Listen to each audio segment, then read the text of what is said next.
Ada zat tamoksifen di hati Reni, korban satu keluarga yang tewas di Kalideres. Polisi ungkap bukan racun. Di dalam organ hati korban satu keluarga yang tewas di Kalideres, Reni Margareta Gunawan, ditemukan zat tamoksifen.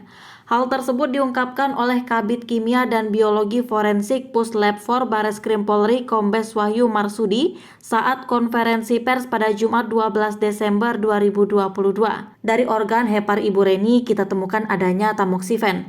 Ucap Wahyu dikutip Tribun Jakarta dari tayangan langsung Kompas TV. Tak cuma di dalam hati Reni, zat tamoksifen juga ditemukan polisi di kediaman korban di perumahan Citra Garden 1 Extension Kalideres, Jakarta Barat. Kita juga temukan cairan bening, ternyata juga terdeteksi tamoksifen, kata Wahyu. Lalu, apa sebenarnya tamoksifen?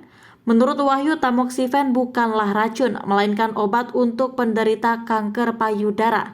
Tamoksifen itu bukan racun, tapi obat, ucap Wahyu. Reni diduga meninggal sejak bulan Mei.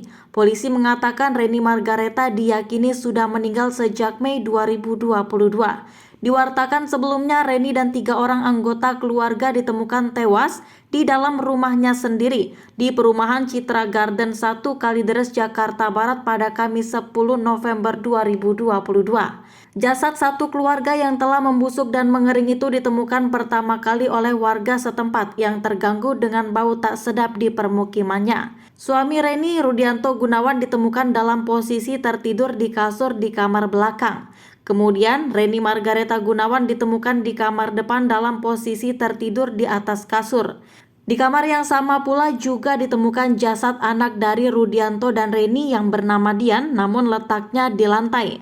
Terakhir, yakni ipar dari Rudianto bernama Budianto Gunawan yang ditemukan dalam posisi telentang di sofa ruang tamu.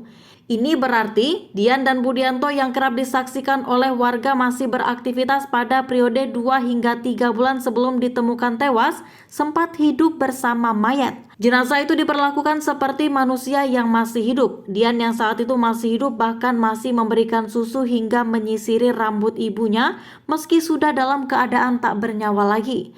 Direktur Reses Kriminal Umum Polda Metro Jaya Komisaris Besar Hengki Haryadi dalam konferensi pers di Polda Metro Jaya, Jakarta pada Senin malam mengatakan hal itu diperoleh polisi dari keterangan petugas koperasi yang datang ke rumahnya untuk proses menggadaikan rumah pada bulan Mei 2022 lalu. Namun Dian membantah keterangan saksi dan menyatakan jika ibunya itu masih hidup. Saat pegawai koperasi di dalam kamar menyampaikan bahwa ibunya sudah jadi mayat, Dian menjawab, "Ibu saya masih hidup. Tiap hari saya berikan minum susu sambil disisir dan rambutnya rontok semua," kata Kombes Hengki Haryadi. Kendati demikian, Hengki tidak mau berspekulasi soal kasus tersebut, termasuk soal apakah Dian memiliki kondisi kejiwaan tertentu karena menganggap ibunya yang masih hidup meski sudah meninggal dunia. Itu yang dalam proses penelitian oleh tim psikologi forensik. Ini ahlinya beliau-beliau ini yang akan menganalisis. Yang jelas pada saat itu Dian menyampaikan ibu saya belum meninggal. Disisir rambutnya rontok setiap hari lalu minum susu. Tapi pada saat keluar nangis, itu ada foto-fotonya, tutur Hengki. Alasan petugas tak lapor lihat jasad Reni. Hengki mengatakan petugas koperasi simpan pinjam diminta tidak melapor oleh Budianto ketika melihat Reni Margareta sudah tewas pada Mei 2022 lalu. Saat itu, tujuan saksi datang ke kediaman korban berkaitan dengan penggadaian sertifikat rumah.